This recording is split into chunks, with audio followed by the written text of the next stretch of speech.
Hanggang ngayon ay nananatiling palaispan pa rin ang biglaang pagpanaw ng asawa ni Rufa May Quinto na si Trevor Magallanes.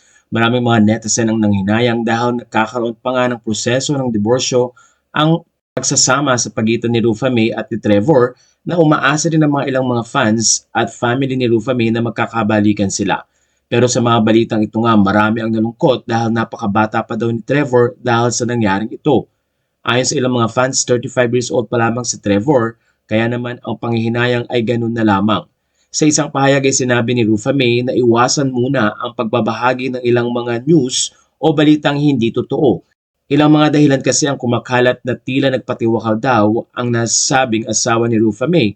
Pero ayon kay Rufa, kahit ang kanilang family ay hindi pa alam ang buong pangyayari. Kaya naman sinabi niya na lilipad siya sa US para doon na i-verify at sa kanya mismo manggagaling ang totoong nangyari sa pagpanaw ng kanyang asawa. Ayon kay Rufa May, we are still gathering factual information about his death. Even us or his immediate family are still verifying what happened.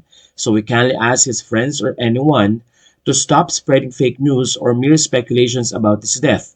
I am flying tomorrow for the US with my daughter, so please wait for the official announcement surrounding his death from me and his family and not from any other source.